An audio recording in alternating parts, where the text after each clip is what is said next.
देखिए last chapter में हम लोगों ने पढ़ा बायोटेक्नोलॉजी का प्रिंसिपल और प्रोसेस। ठीक है, 2 मिनट में 1 मिनट चैप्टर को समरी कर लेते हैं पूरे कोर्स में। उसके बाद एप्लीकेशन पढ़ना है इस चैप्टर में हम लोगों को, बायोटेक्नोलॉजी का एप्लीकेशन कहाँ कहाँ है। ठीक है, तो देखिए लास्ट चैप्टर में जैसे बायोटेक्नोलॉजी में जो एक्सपेरिमेंट कराए जाते हैं, क्यों कराया जाता है? कोई प्रोडक्ट बनाने के लिए, किसी प्रोडक्ट को बनाना है तो आप जेनेटिक इंजीनियरिंग कराएंगे, या किसी जीन की मल्टीपल कॉपी बनानी है तो जेनेटिक इंजीनियरिंग कराई जाती है। उसमें करते क्या है, एक जीन लेते हैं, ठीक है, जीन को आइसोलेट करते हैं, इसके बाद प्लाज्मिड लाते हैं, प्लाज्मिड में जीन को जोड़ते हैं, रिकॉम्बिनेंट बनाया, इस रिकॉम्बिनेंट को क्या किया, होस्ट सेल में ट्रांसफर कर दिया ले जा करके। ये रिकॉम्बिनेंट प्लाज्मिड कहाँ चला गया, होस्ट सेल में। अब ये होस्ट सेल है, इसमें इसकी मल्टीपल कॉपी रेडी हो जाएगी, किसकी, इस जीन की। ठीक है, और ये होस्ट सेल क्या करेगी, इसका प्रोडक्ट भी बनाएगी। तो अगर आपको प्रोडक्ट बनवाना है तो इसको लार्ज स्केल पर ग्रो भी कराना पड़ेगा, जिसमें बायोरिएक्टर में, किसमें ग्रो कराते हैं हम लोग, बायोरिएक्टर में। ठीक है, बायोरिएक्टर लास्ट टाइम बताया था मैंने। ये हो गया था इस तरीके से। अब इस चैप्टर में हम लोगों को एप्लीकेशन पढ़ना है, एप्लीकेशन ऑफ बायोटेक्नोलॉजी। तो देखिए कहा जाए एप्लीकेशन कहाँ कहाँ है बायोटेक्नोलॉजी का, तो कई एरिया में इसका एप्लीकेशन है। खेतों में भी इसका एप्लीकेशन क्या है, जेनेटिकली मॉडिफाइड प्लांट बना लेते हैं इससे हम, या जेनेटिकली मॉडिफाइड क्रॉप्स बनाते हैं। ठीक है, क्या फायदा होता है उनका, ये एक टॉपिक है कि जेनेटिकली मॉडिफाइड क्रॉप्स का फायदा क्या, क्यों बनाया जाता है, उसका एक टॉपिक है अलग से। तो जीएम प्लांट बनाते हैं और जेनेटिकली मॉडिफाइड क्या बनाते हैं, एनिमल्स बनाते हैं।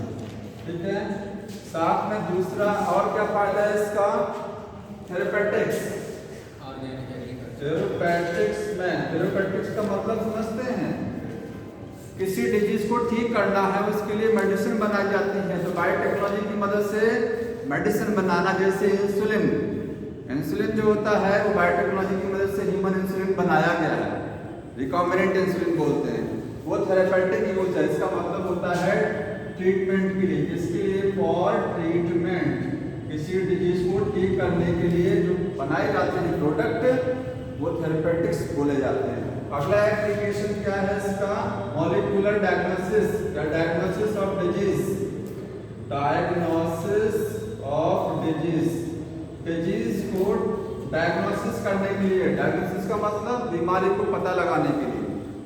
ठीक है, तो डिजीज को डायग्नोसिस करने में पीसीआर और डीएनए प्रोब हम लोग पढ़ेंगे। क्या पढ़ेंगे, पीसीआर का यूज किया जाता है और डीएनए प्रोब्स का यूज किया जाता है।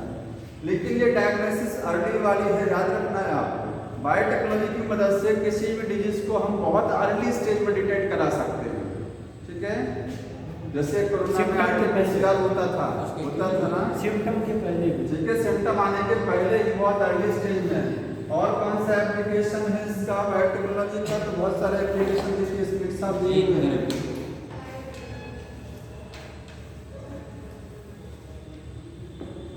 बायोरेमिडिएशन कराना, बायोरेमिडिएशन, बायोरेमिडिएशन कोई बताएगा क्या होता है, पॉल्यूशन को कंट्रोल करना by the use of microbe. अगर माइक्रोब की मदद से आप प्रदूषण नियंत्रित कर रहे हैं, जिसको बोलते हैं बायोरेमिडिएशन। जैसे एक सुपर बग बनाया गया है, सुपर बग, वो ऑयल ईटिंग बग है। ठीक है, ऑयल ईटिंग बग, ऑयल को खाता है। ऑयल कहाँ आया, समुद्र में जब शिप जाते हैं वहाँ से जो ऑयल लीक होता है जब, तो वो ऑयल क्या करता है, समुद्र में फैल जाता है पूरा। ठीक है, और वो पॉल्यूशन क्रिएट कराता है।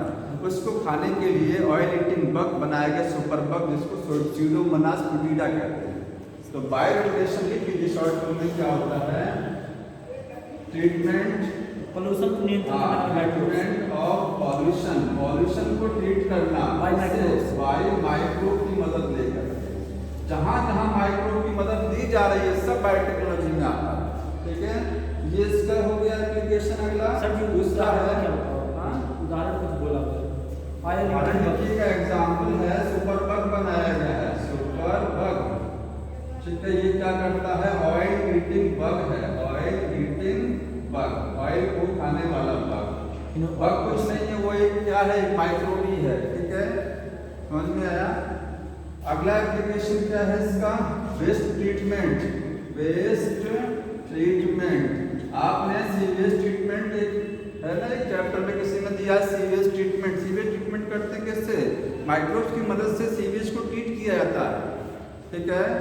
वेस्ट वाटर को ट्रीट करके प्योर बनाते हैं, साफ बनाते हैं। ये किस में आता है, बायोटेक्नोलॉजी में, क्योंकि माइक्रोब का यूज किया जा रहा है ना, उसमें आएगा सर। अगला है बायोप्रोसेस्ड फूड। बायोप्रोसेस्ड फूड का फॉर्मेशन करना। कुछ फूड बनाए जाते हैं, बायोप्रोसेस्ड फूड बोलते हैं इसकी मदद से, ठीक है। एग्रीकल्चर, हाँ बता रहे हैं। अगला एनर्जी प्रोडक्शन, क्या है, एनर्जी प्रोडक्शन। बायोटेक्नोलॉजी की मदद से हम लोग एनर्जी का प्रोडक्शन भी कराते हैं। फॉर एग्जांपल क्या है इसका एग्जांपल, बायोगैस। बायोगैस है ना, उसमें बायोगैस को माइक्रोब यूज किया जाता है ना, तो बायोगैस से वो बायो एनर्जी है, ठीक है, बायोगैस हो गया। सर की गोबर गैस और एक अपना है। इसके बाद एग्रीकल्चर में तो ये जीएम प्लांट है। ये जीएम प्लांट किसके लिए है, ये एग्रीकल्चर में। तो कितने सारे एप्लीकेशन है, बहुत ब्रॉड एरिया है बायोटेक्नोलॉजी का, ठीक है। आप उसको समराइज करेंगे तो बोलेंगे मेडिकल फील्ड में एप्लीकेशन।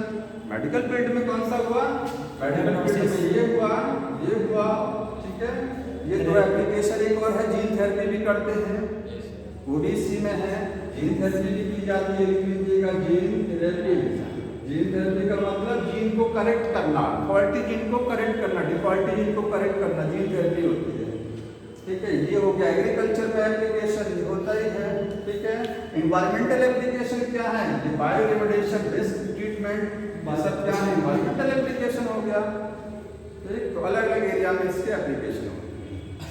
अब इसमें अलग एक टॉपिक दिया है, उसी फर्स्ट पेज पर देखेंगे कि कौन कौन से क्रिटिकल रिसर्च एरिया है। आप बुक देखिए ध्यान से। 3 क्रिटिकल रिसर्च एरिया हैं, ठीक है। बायोटेक्नोलॉजी में 3 एरिया ऐसे हैं जो बहुत क्रिटिकल हैं, जहां बहुत ज़्यादा आपको समझना है, ठीक है। बहुत क्रिटिकल एरिया है बायोटेक्नोलॉजी में। अगर रिसर्च कोई कर रहा है तो 3 एरिया बहुत क्रिटिकल होते हैं उसके लिए, तभी आपका वो सफल हो पाएगा एक्सपेरिमेंट। तो कौन कौन से 3 क्रिटिकल एरिया हैं वो नोट कर लीजिए।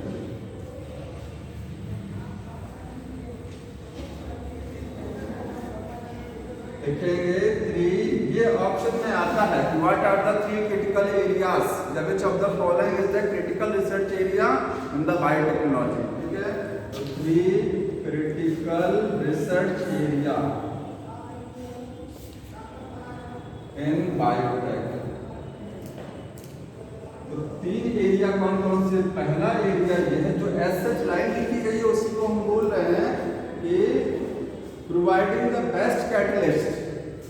प्रोवाइडिंग, एक्चुअली ये लाइन बहुत टिपिकल लिखी है, इसको समझना थोड़ा कठिन है। Providing best catalyst, best catalyst in the form of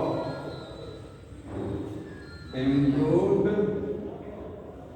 organism और प्योर एंजाइम, ठीक है। आपको अगर ध्यान रखना है, भूल जाएंगे कि क्या है ये, तो इतना ध्यान रखना है प्रोवाइडिंग द बेस्ट कैटलिस्ट। इसको मैं समझाता हूँ क्या इसका मतलब, ठीक है। दूसरा इसका एक रिसर्च का एरिया है providing optimal condition, optimal conditions to catalyst. उस कैटलिस्ट को क्या देना, ऑप्टिमल कंडीशन देना। तीसरा होता है downstream processing, downstream processing technology. ये लास्ट टाइम मैंने बताया कि डाउनस्ट्रीम क्या होता है। बायोटेक्नोलॉजी एक्सपेरिमेंट का सबसे लास्ट स्टेप होता है डाउनस्ट्रीम प्रोसेसिंग। मार्केट में अगर किसी प्रोडक्ट को सप्लाई करने भेजना है, उसके पहले जो किया जाता है वो होता है ये, उसमें उसको प्यूरिफाई किया जाता है, सेपरेट किया जाता है, उसका फॉर्मुलेशन किया जाता है, उसमें प्रिजर्वेटिव मिलाए जाते हैं। लास्ट स्टेप होता है। मान लीजिए आपने कोई चीज़ बनाया, इंसुलिन बनाया, तो मार्केट में सप्लाई करने के पहले जो इंसुलिन में टेस्टिंग करेंगे, जो कुछ भी करेंगे, वो लास्ट स्टेप यही होता है, ठीक। अब ये 3 रिसर्च एरिया क्या क्या हैं? एक चीज समझिए, मान लीजिए जो फंगस होता है, फंगस से सबको पता ना एंटीबायोटिक मिलती है, स्ट्रेप्टोमाइसिस फंगस से सबसे ज़्यादा एंटीबायोटिक मिलती हैं। तो क्या किसी को पता था कि फंगस से भी एंटीबायोटिक मिल सकती है? नहीं, ठीक है, फंगस से नहीं पता था ना, बाद में रिसर्च किया गया कि फंगस से एंटीबायोटिक आइसोलेट हो सकती है, उसमें होती हैं। तो बायोटेक्नोलॉजी में उस माइक्रोब को या उस ऑर्गेनिज्म की उस सेल को, ऐसा ऑर्गेनिज्म हम लेते हैं, ऐसा माइक्रोब लेते हैं जो एक अच्छी क्वालिटी का हो। आप जीन खराब नहीं ले सकते। अगर आपने खराब जीन लेकर के क्लोनिंग करा दिया तो बेकार, कोई मतलब ही नहीं है उसका।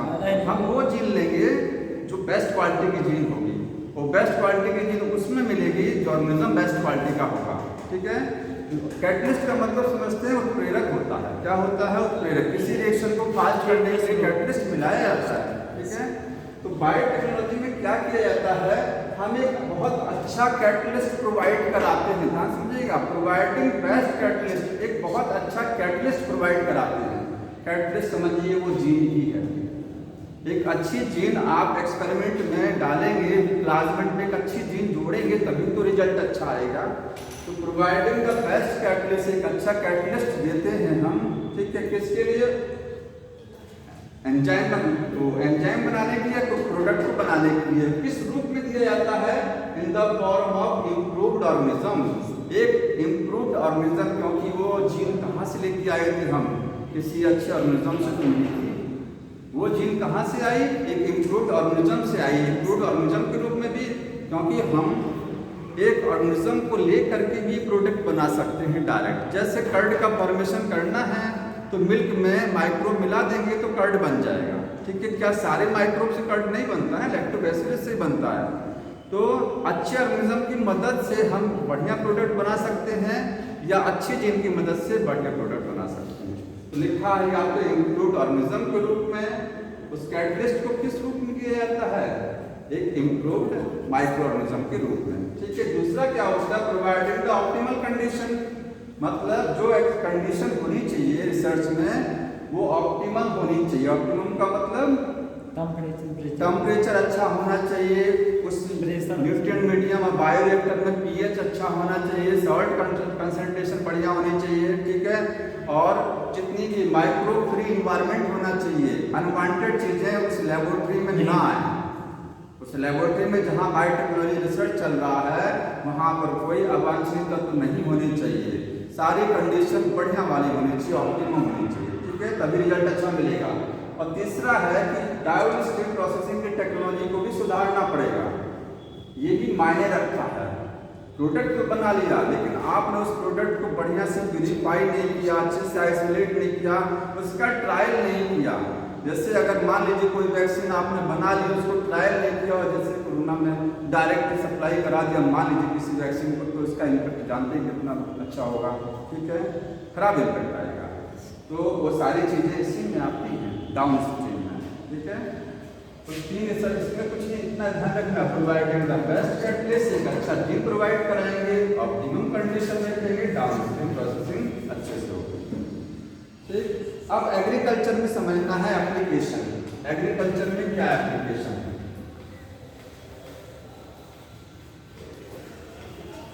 तो बायोटेक का application in agriculture, application in agriculture.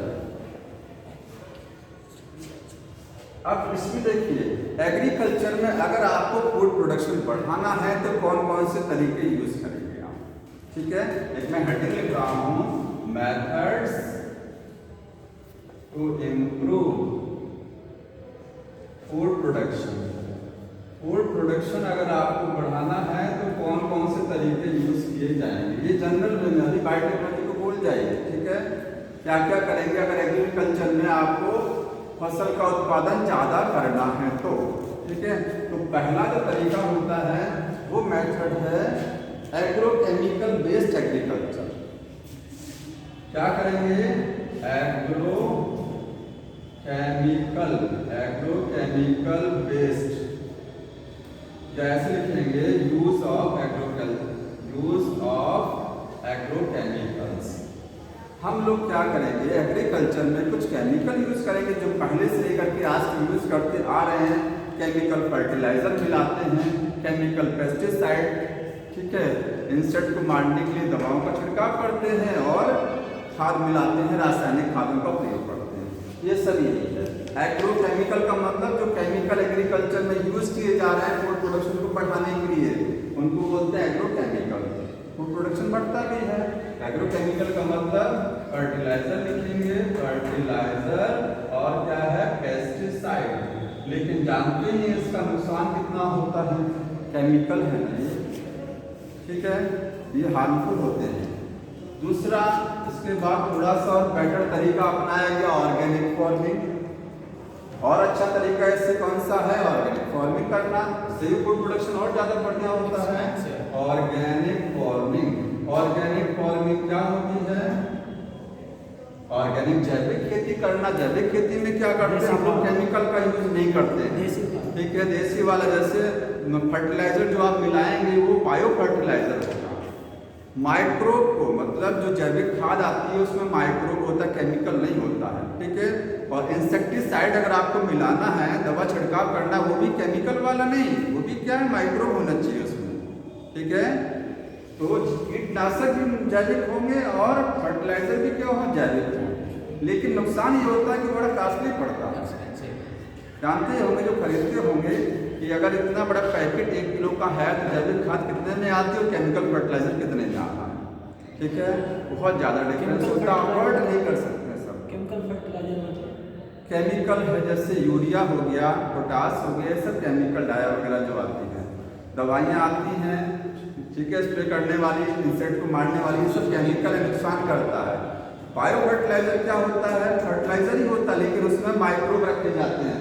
यहाँ लिख लेंगे, ऑर्गेनिक फार्मिंग का मतलब होता है कि बायो फर्टिलाइजर और बायो पेस्टिसाइड। जो आप पेस्टिसाइड यूज कर रहे हैं इंसेक्ट को मारने के लिए, जो दवाएं यूज कर रहे हैं, वो दवाओं में क्या होगा, उसमें माइक्रोब होगा, केमिकल नहीं होगा। बायो फर्टिलाइजर कौन सा यूज किया जाता है, उसमें होता क्या है, उसमें ग्लोबिन एल्गी होती है। ग्लोबिन एल्गी का मतलब नॉस्टॉक और एनाबिना। नॉस्टॉक एनाबिना जानते हैं, बायो फर्टिलाइजर के रूप में प्रयोग किया जाता है। सर जी हम समझ नहीं पा रहे, क्या नहीं समझ पा रहे, कौन वाला खाद है, कौन वाला वो दवा मशीन। ये जो बायो फर्टिलाइजर आता है उसमें एक्चुअली वो ग्लोबिन एल्गी होती है, मिलाई जाती है उसमें ग्लोबिन एल्गी, ताकि वो फर्टिलिटी बढ़ाए। जानते हैं नाइट्रोजन फिक्सेशन करने की क्षमता इनके अंदर ज़्यादा होती है। फर्टिलाइजर मिलाते हैं यूरिया में, क्या नाइट्रोजन का ही तो सोर्स है, समझ में आ रहा है। तो नाइट्रोजन को फिक्स कर देते हैं ऑटोमेटिकली, केमिकल्स नहीं है, माइक्रोब्स की मदद से फर्टिलिटी बढ़ाना, माइक्रोब्स की मदद से कीड़ों को मारना। तो कीड़ों को मारेंगे तो बायो पेस्टिसाइड है वो, और फर्टिलिटी बढ़ाएंगे जिस माइक्रोब को, वो क्या है, बायो फर्टिलाइजर की तरह बिहेव करेगा। समझ में आ रहा है। तो इसमें देसी खाद कोई नहीं है, कंपोस्ट होती है देसी खाद। तो ऑर्गेनिक फार्मिंग का मतलब क्या होगा, ऑर्गेनिक का मतलब होता है जैविक, ठीक है। तो देसी वाली खाद भी इसी में ही आएगी क्योंकि वो केमिकल नहीं, वो केमिकल नहीं, समझ में आ रहा है। तो आप मिलाते हैं वो केमिकल नहीं होता, ठीक, समझ में आया। ऑर्गेनिक फार्मिंग इससे प्रोडक्शन तो इससे भी ज़्यादा होता है, कम नहीं होता, लेकिन इसका ड्रॉबैक है, इससे प्रोडक्शन होता है लेकिन इसका ड्रॉबैक थोड़ा सा कम है। अब तीसरा तरीका यूज किया गया कि जेनेटिकली इंजीनियर्ड क्रॉप्स को यूज किया गया। इसको क्यों यूज किया गया, सर जी अब जो रिसेंट खेती है उसमें हम लोग क्या करते हैं, बायोटेक्नोलॉजी की मदद से ऐसे प्लांट बनाते हैं जो क्या है, बढ़िया कल्टीवेट, जो बढ़िया फसल उत्पादन करते हैं, जिससे कम व्यवस्था पर। सुन लीजिए ध्यान से, इसका फायदा क्या है, इसका बेनिफिट ये है कि इसमें बायो फर्टिलाइजर वगैरह ये आपको दवा छिड़कने की जरूरत नहीं पड़ेगी, ना तो आपको बायो इंसेक्टिसाइड यूज करना है ना केमिकल इंसेक्टिसाइड।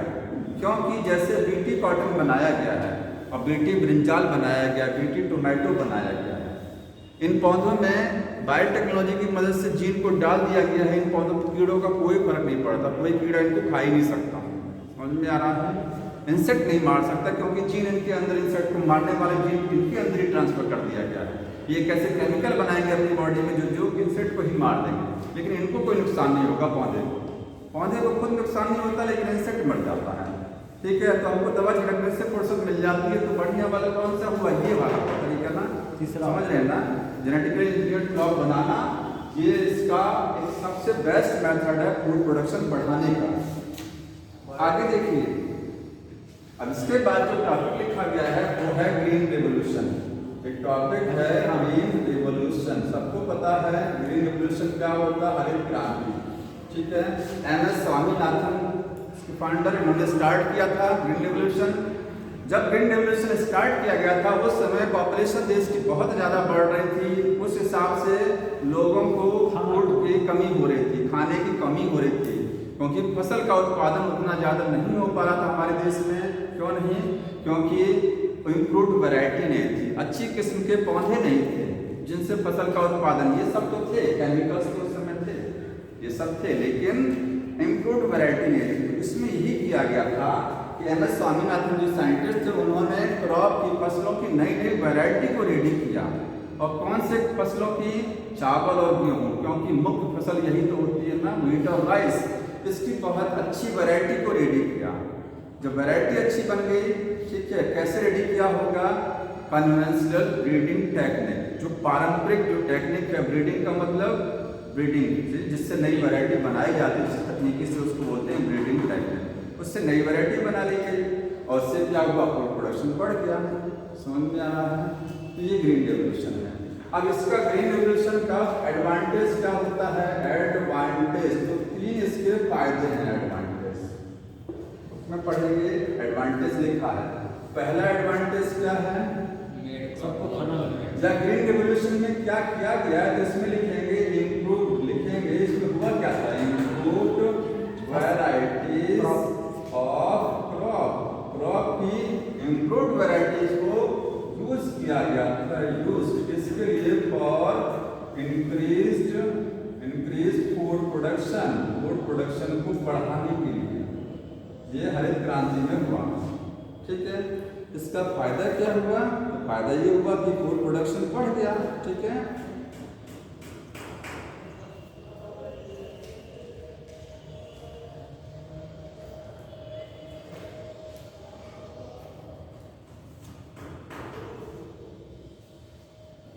हाँ, तो इसमें देखिए ग्रीन रिवोल्यूशन में यहाँ से एक चीज और लिखना है कि क्या यूज किया गया था। देखिए ग्रीन रिवोल्यूशन में एक पॉइंट ये लिखेंगे जो मैंने ऊपर लिख दिया है कि क्या किया गया था? क्रॉप की नई वैरायटी को यूज किया गया था, इम्प्रूव्ड वैरायटी को, जिससे फूड प्रोडक्शन बढ़ा। दूसरा क्या किया गया था? सेकंड लिखेंगे by using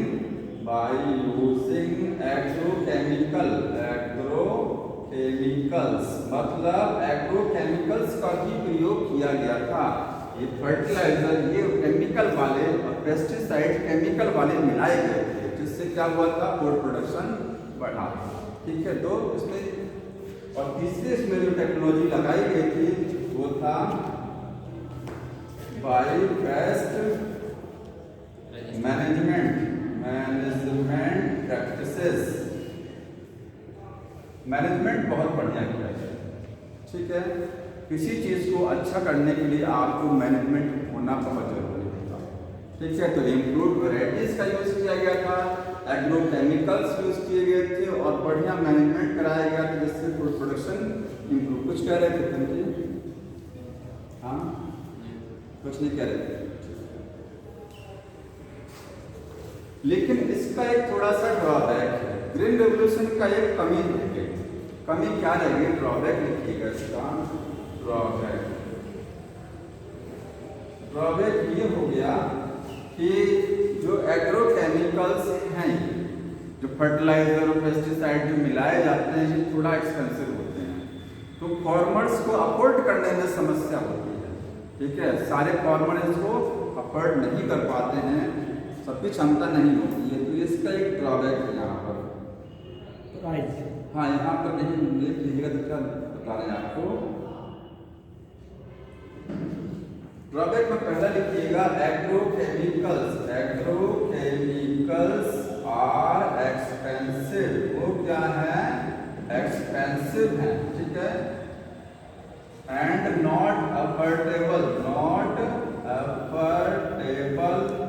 for all farmers, सारे फार्मर के लिए अफोर्डेबल नहीं होता वो चीज, ठीक है।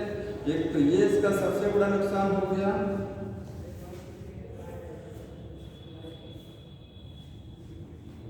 दूसरा है, सेकंड लिखिएगा, increasing yield by existing varieties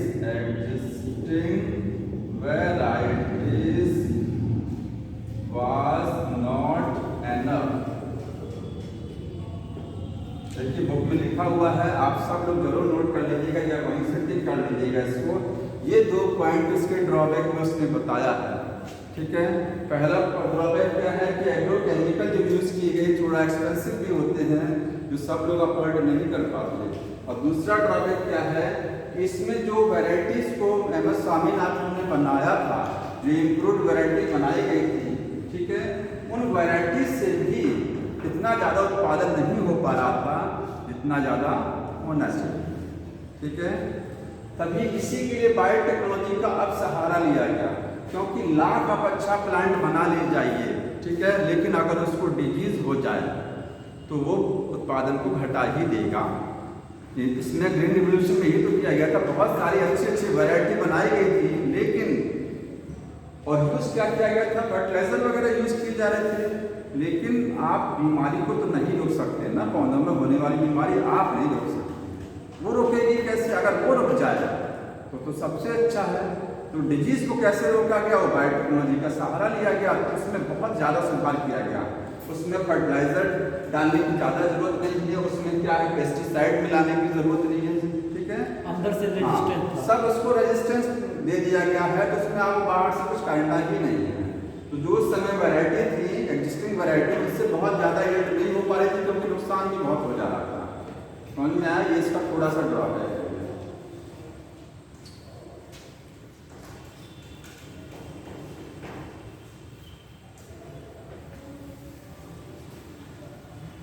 अब इसके बाद एक टॉपिक बुक में उठा करके नई वाली बुक में आगे किया गया है, टिश्यू कल्चर, जो पुरानी वाली बुकों में पहले लिखा हुआ है, ठीक। इसमें यहाँ, क्योंकि इसको यहाँ इसलिए किया गया, यही इसका यूज है, यहीं पर इसको ज़्यादा समझना है।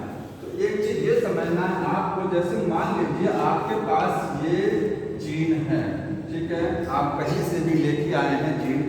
आप जब किसी प्लांट या एनिमल में जीन को ट्रांसफर करते हैं, ये प्लांट है, इसमें आप जीन को ट्रांसफर करना चाहते हैं, बताइए उसको जीन कहाँ ट्रांसफर किया जाता है? प्लांट में जीन को ट्रांसफर करते हैं, एग्रोबैक्टीरियम ट्यूमेफेसियस बैक्टीरिया का प्लाज्मिड लेते हैं, उस प्लाज्मिड की मदद लेते हैं, ठीक है। आपने जीन लिया, प्लाज्मिड में जोड़ा, अब उसको प्लांट में कहाँ ट्रांसफर करेंगे ले जाकर के? अगर आपको ट्रांसजेनिक प्लांट बनाना है, सेल में ट्रांसफर करेंगे, तो इसकी सेल का मतलब है कि इसमें कुछ सुधार नहीं कर सकते हैं आप। इससे वही प्लांट, इससे अगली जनरेशन में, इससे बनने वाले नए प्लांट में आप सुधार करेंगे, इसमें कोई सुधार नहीं होगा, ठीक है। समझ में आ रहा है? तो कैसे जीन को ट्रांसफर करते हैं? मान लीजिए ये जीन है, आपने प्लाज्मिड में जोड़ा, रिकॉम्बिनेंट बनाया, फिर क्या करेंगे, यहाँ से इस प्लांट से सेल को निकालेंगे, ठीक है, निकाल लिया सेल। अब ये सेल उसके किसी भी हिस्से से निकाली जा सकती है, लीफ, रूट, स्टेम, लीफ, यहाँ तक कि एम्ब्रियो की सेल भी हो सकती है। एम्ब्रियो की सेल कैसे मिलेगी देखने को? इसमें जब फ्रूट बनेगा, फ्रूट में क्या होगा, सीड होगा, सीड को ओपन करेंगे तो एम्ब्रियो नजर आएगा? नहीं आएगा।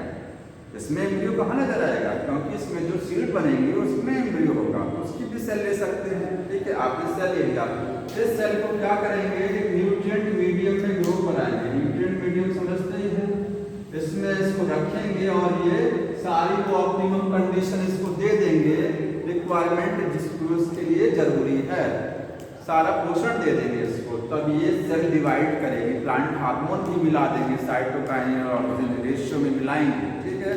ये डिवाइड करेगा और डिवाइड करने के बाद ये क्या बनाएगा, मास बनाएगा, ग्रुप ऑफ द सेल, ठीक है। इसको आप क्या बोलेंगे, कैलस। पता है ना, टिश्यू कल्चर थोड़ा सा जानकारी होगी। तो जब सेल डिवाइड करके ग्रुप ऑफ द सेल बनाती है, इसको क्या बोलते हैं, कैलस। फिर इस कैलस में डिफरेंशिएशन होगा। क्या होगा? डिफरेंशिएशन होगा, और डिफरेंशिएशन होगा तो यहीं से रूट बनेगा और स्टेम बनेगा और लीफ बन जाएगा। एक छोटा सा प्लांट रेडी। ऐसा ही प्लांट नहीं बनाते हैं, बहुत सारी सेल लेते हैं तो बहुत सारे प्लांट बनाते हैं टिश्यू कल्चर से। तो टिश्यू कल्चर की मदद लेकर के आप जीन को ट्रांसफर करेंगे और नया प्लांट बनाएंगे। ठीक है, जिस प्लांट उसकी जिस सेल को निकालते हैं, जिस टिश्यू या जिस सेल को प्लांट से बाहर निकाला जाता है, इसको बोलते हैं एक्सप्लांट। एक वर्ड लिखा गया, देखिए सबसे पहले लिखा गया टिश्यू कल्चर। तो टिश्यू कल्चर क्या है बताइए? ये सेक्सुअल रिप्रोडक्शन है कि सेक्सुअल वाला है? कि कौन सा रिप्रोडक्शन में आएगा? ए सेक्सुअल में आए, क्योंकि प्लांट में हम लोग जो है फ्यूजन तो करा नहीं रहे हैं, ये ए सेक्सुअल रिप्रोडक्शन है। ठीक है, तो यहाँ से हम सेल को निकाले और ग्रो कराए। इसी टेक्निक को क्या बोलते हैं? Tissue culture. मतलब प्लांट के किसी भी हिस्से से सेल को निकाल करके न्यूट्रिएंट मीडियम में ग्रो कराना, टिश्यू कल्चर। जिस पार्ट को निकालते हैं आप वो एक्सप्लांट होता है। ठीक, टोटिपोटेंसी एक वर्ड लिखा गया। टोटिपोटेंसी क्या होती है? प्लांट की हर सेल में वो क्षमता होती है नया प्लांट बनाने की। उसी पावर को ही क्या बोलते हैं? टोटिपोटेंसी। समझ में आ रहा है? तो एक सेकंड रुक जाइए।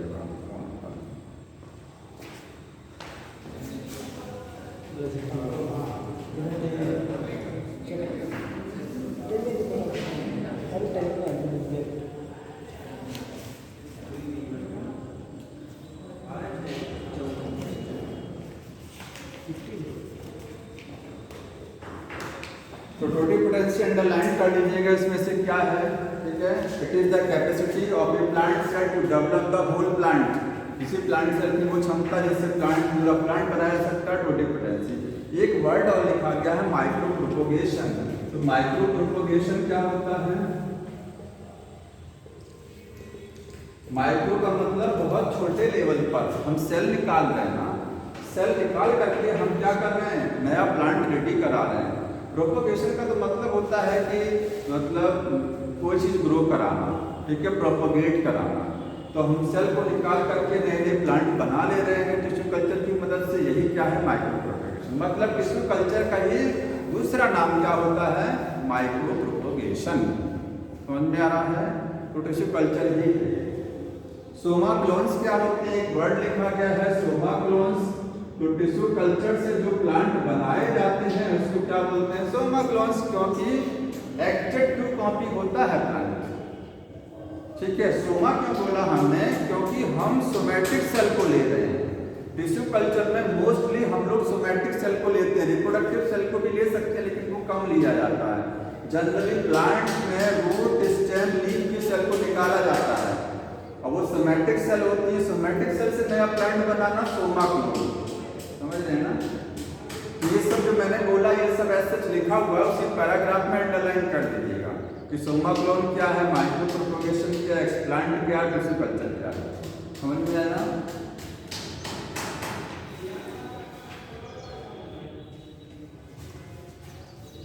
और भी बढ़ा दिया, इसमें काफी चीजें देखिए। एक चीज और, टिश्यू कल्चर में हम लोग प्लांट के किस पार्ट को लेते हैं? तो यहाँ लिखेंगे एक चीज, and tissue culture we prefer meristem. हम लोग क्या प्रेफर करते हैं? Apical meristem. आपके पास प्लांट है, टिश्यू कल्चर करना चाहते हैं, आप उसमें कौन सा हिस्सा यूज करना, कहाँ से सेल को निकालना पसंद करेंगे? जो भी सेल को यूज करेंगे जो नई बन रही होती है, जो भी डिवाइड कर सके। नहीं, जो नई सेल है। नई सेल का मतलब नहीं हो, बताइए क्या समस्या है? क्या समस्या है? पीछे वाले पता नहीं कौन। कोई बात नहीं, इधर देखिए, हंसते रहिए। ये हम लोग ओल्ड पार्ट को नहीं टच करेंगे। ओल्ड पार्ट में इन्फेक्शन का चांस ज्यादा होता है। मेरिस्टेमेटिक टिश्यू टॉप पर लगा होता है ना, मेरिस्टेमेटिक में सारा मेरिस्टेमेटिक टॉप पर नहीं, इंटरकेली के बीच में होता है।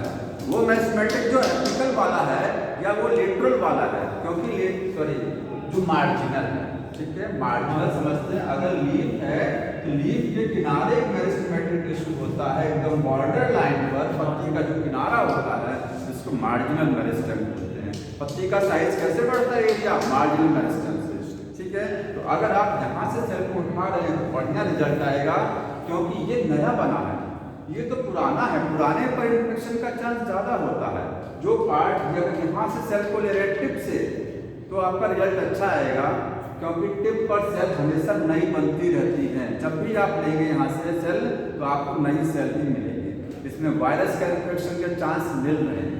आप यहाँ से सेल को उठाएंगे तो आप पुराना पार्ट है, ओल्ड है, इन्फेक्शन पहले से मौजूद हो सकता है, ठीक है। तो इसीलिए टिश्यू कल्चर में भी प्रिफर द मेरिस्टेम। जो सेल डिवाइड करती रहती है उन्हीं को ही हम लोग लेते हैं। जो परमानेंट सेल हो गई है उसको लेने से कोई फायदा नहीं है। समझ में आ रहा है? इन्फेक्शन का चांस ज़्यादा है, तो इस पर अंडरलाइन कर दीजिएगा। अब एक चीज और दिया हुआ है कि टिश्यू कल्चर टेक्निक से हम लोग क्या हाइब्रिड भी बना ले जाते हैं। हाइब्रिड, तो एक टॉपिक इसमें है सोमैटिक हाइब्रिडाइजेशन। सोमैटिक हाइब्रिडाइजेशन क्या होता है? सोमैटिक हाइब्रिडाइजेशन का मतलब होता है फॉर्मेशन ऑफ सोमैटिक हाइब्रिड। देखिए मैंने कुछ चीज लिखाया नहीं है, जो मैंने छोड़ा, मैंने बोला वो आप वहीं से समझ लीजिएगा, वो मैं लिखाया नहीं है, ठीक है। सोमैटिक हाइब्रिडाइजेशन का मतलब सोमैटिक सेल को फ्यूज कराना, ठीक है। हाइब्रिड कैसे बनता है? दो सेल को फ्यूज करा करके हम लोग हाइब्रिड बना देते हैं। अगर वो दोनों सेल सोमैटिक सेल हैं, उनको फ्यूज करके हाइब्रिड बना रहे हैं, तो ये सोमैटिक हाइब्रिडाइजेशन होता है, ठीक है। जनरली होता क्या है, एक प्लांट है, इस प्लांट का पॉलन ग्रेन जब दूसरे पर जाता है, इसका जीनोम और इसका जीनोम मिक्स हो जाता है, और जो नया प्लांट बनता है वो दोनों से बेटर क्वालिटी का बनता है, ठीक। तो सोमैटिक हाइब्रिडाइजेशन आप बोल सकते हैं ये क्या एक टेक्निक है। टेक्निक इसका है ऑफ टिश्यू कल्चर। ये टिश्यू कल्चर की ही एक टेक्निक का नाम है, जिसकी मदद से हम लोग हाइब्रिड बनाते हैं, ठीक है। इससे क्या होता है? हाइब्रिड फॉर्मेशन होता है, हाइब्रिड प्लांट बनाए जा सकते हैं, प्रोड्यूस किए जा सकते हैं। क्योंकि देखिए टिश्यू कल्चर अभी तक हम बोल रहे थे कि उसमें आप एग्जेक्ट टू कॉपी वाला प्लांट बनाते हैं ना। मान लीजिए प्लांट है, इससे आपने सेल लिया, तो एक ही प्लांट का जब आप यूज करेंगे, टिश्यू कल्चर में एक प्लांट से अगर आप सेल को निकाल करके नया प्लांट बना रहे हैं, उसी का टू कॉपी बनेगा, क्योंकि नया कुछ नहीं आ रहा है। लेकिन दो प्लांट आपके पास है, इसका भी सेल निकाला, इसका भी निकाला, दोनों को फ्यूज करा करके फिर नया प्लांट बनाया, दोनों का कैरेक्टर आएगा, वो हाइब्रिड बनेगा, लेकिन सोमैटिक हाइब्रिड होगा, क्योंकि सोमैटिक सेल लिया जा रहा है। समझ में आ रहा है? तो कोई सोमैटिक हाइब्रिड का एग्जाम्पल बताइए। टोमेटो, टोमेटो जो है, ठीक है, सोमैटिक हाइब्रिड का जो एग्जाम्पल है वो है टोमेटो। टोमेटो, टोमेटो और पोटैटो के सेल को लेकर के फ्यूज करके बनाया गया, ठीक है। ये क्या है? सोमैटिक हाइब्रिड है। Somatic hybrid of potato and tomato. Potato और टोमेटो को लेकर के, पोटैटो भी सेल लिया गया, टोमेटो को लिया के बना दिया गया टोमेटो। टोमेटो में देखिए पीओ कहाँ से लिया गया है? पोटैटो से पीओ, और टोमेटो में एमएटीओ लिया गया है। इस प्लांट में नीचे पोटैटो आएगा, ऊपर टोमेटो आता है, दोनों रहता है। एक ही पौधे में दोनों रहेगा, कितना फायदा है, ठीक। सब कुछ बचत हो रही है। तो ये सोमैटिक हाइब्रिड है, काम वही करेंगे कि दो सेल को लेकर के अलग अलग प्लांट में फ्यूज करा देंगे। वैसे अगर आप सोचिए कि क्या दो अलग अलग प्लांट को वो पढ़े आप ना, आर्टिफिशियल हाइब्रिडाइजेशन पढ़ा ना, एमेस्कुलेशन और बैगिंग पढ़े हैं ना। एक होता है प्लांट, इसको हिंदी में क्या बोलते हैं? परागण। हिंदी में होता है ना परागण, एक नेचुरल परागण होता है, एक क्या होता है? आर्टिफिशियल। नेचुरल पॉलिनेशन और आर्टिफिशियल। तो हम लोग अगर पुरानी जो पारंपरिक तकनीकी है उसमें क्या करते हैं, जैसे मान लीजिए आपके पास कोई एक प्लांट है, सपोज करिए रोज का प्लांट है, इसको आप बढ़िया बनाना चाहते हैं, इसमें अच्छे कैरेक्टर डालना चाहते हैं, तो एक दूसरे रोज के प्लांट से जो बहुत अच्छा प्लांट है, ठीक है, उसका पॉलन ग्रेन लेकर के इसके स्टिग्मा पर क्या कर देंगे? डस्ट कर देंगे, और ये सब कर देते हैं कि आर्टिफिशियल हाइब्रिडाइजेशन होता है, ठीक। क्या आप रोज को नीम के साथ मिक्स करा सकते हैं? नहीं करा सकते हैं। प्लांट सेम होना चाहिए, स्पीसीज भले वेरी कर जाए, सॉरी वैरायटी भले वेरी कर जाए, मैंगो का प्लांट और शीशम का प्लांट मिला करके हाइब्रिड आप वैसे नहीं बनेगा। बनाना है तो सेल को निकालना पड़ेगा, ठीक है। ये आर्टिफिशियल हाइब्रिडाइजेशन टेक्निक से आप नहीं बना सकते हैं नया जेनेटिक वाला करना पड़ेगा। उसके लिए जेनेटिक बायोटेक्नोलॉजी का सहारा लेना पड़ेगा, उसमें दो का सेल निकाल करके यूज कराना पड़ेगा। पॉलन ग्रेन को वहाँ डस्ट करा करके काम नहीं चलेगा, क्योंकि इसीलिए जो म्यूल बनता है ना, तो म्यूल स्टेराइल क्यों हो जाता है? म्यूल में डंकी और हॉर्स का क्रोमोसोम मिक्स कराया जाता है ना। खच्चर जो बनता है डंकी और हॉर्स से बनता है ना, वो खच्चर बन तो जाता है, बट क्या है, वो स्टेराइल हो जाता है, क्योंकि क्रोमोसोम की संख्या जब ऑड हो जाती है, ऑड का मतलब विषम हो जाएगी, तो उसकी अगली पीढ़ी नहीं आएगी। जैसे जेनेटिक्स में पढ़े हैं कि अगर क्रोमोसोम किसी मनुष्य में 45 हो जाए तो हो भी जाते हैं। 22 वाला ओवर 23 वाले स्पर्म के साथ जब फ्यूज करेगा तो 45 हो जाएगा ना। टर्नर सिंड्रोम होता है, ये स्टेराइल होता है कि नहीं होता, ये इसमें स्पर्म ओवर नहीं बनते हैं ना। तो वैसे ही आप नहीं बना सकते हैं। इसको बनाने के लिए यहाँ पर अगर ये करना है तो सेल को लेना पड़ेगा, ठीक है। तो यही सोमैटिक हाइब्रिडाइजेशन है। दो सेल का प्रोटोप्लास्ट फ्यूज कराया जाता है। क्या फ्यूज कराते हैं? Protoplast of tomato fuse with the potato grown in the form of the hybrid plant.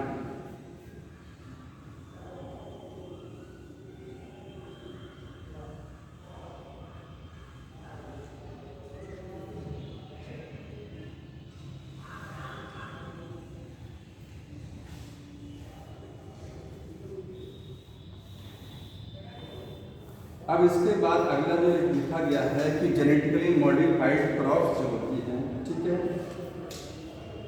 वो क्या होती हैं। तो एक टॉपिक आप थोड़ा सा समझ लीजिए कि जेनेटिकली मॉडिफाइड ऑर्गेनिज्म क्या होता है, ठीक। GM genetically modified organism. Organism में जानते हैं प्लांट भी हो सकता है, एनिमल भी हो सकता है, ठीक है, फंजाई भी हो सकता है और माइक्रो कुछ भी हो सकते हैं। ऑर्गेनिज्म में हर लिविंग सिस्टम को हम लोग ऑर्गेनिज्म बोलते हैं, ठीक है। तो ऐसे ऑर्गेनिज्म जिनके जीन को क्या किया गया है, चेंज किया गया है। अगर कोई प्लांट है उसका जीन चेंज कर दिया गया है तो जेनेटिकली मॉडिफाइड प्लांट बन गया। किसी एनिमल का जीन चेंज कर देंगे जेनेटिकली मॉडिफाइड एनिमल। किसी फंजाई का तो जीएम फंजाई हो जाता है। किसी माइक्रोब का जीन अगर आपने चेंज कर दिया जेनेटिकली मॉडिफाइड माइक्रोब। ये सारी चीजें ऑर्गेनिज्म में आती हैं। ये क्या है? ऑर्गेनिज्म हुज जीनोम, जिनके जीनोम को क्या किया गया है? मैनिपुलेटेड, हैज मैनिपुलेटेड और अल्टर्ड, मतलब उसको चेंज किया गया है, ठीक है। किसके लिए? For production of A product, किसी प्रोडक्ट को बनाने के लिए अगर किसी भी प्लांट एनिमल या फंजाई का जीन चेंज कर देंगे तो जीएम ऑर्गेनिज्म बोला जाएगा। ऑर्गेनिज्म में लिखिएगा प्लांट भी हो सकता है इसका भी जीन, एनिमल का और फंजाई भी हो सकती है और माइक्रोब भी हो सकता है। वायरस नहीं होगा, वायरस तो नॉन लिविंग है, उसका जीन चेंज करने से क्या फायदा, ठीक है। वायरस नहीं होता है इसमें। बैक्टीरिया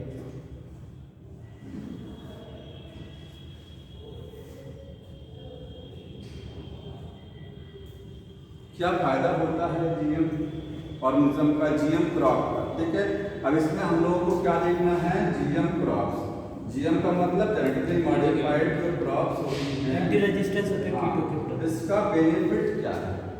टेम्परेचर पे इसका बेनिफिट तो अगली बार डिटेल करेंगे क्योंकि इसमें बहुत सारे बेनिफिट लिखे हुए हैं, ठीक है। इसको खत्म करते हैं, कल शायद ना हो। हाँ, मिट्टी नहीं लगेगा। अच्छा, केमिस्ट्री चलेगा, आ रहे ठीक है। नहीं चलेगा कि चलेगा? पता नहीं, आज बोले थे सर चलेगा। हम फोन करके पूछ ले रहे हैं, इसको ऑफ कर दीजिए।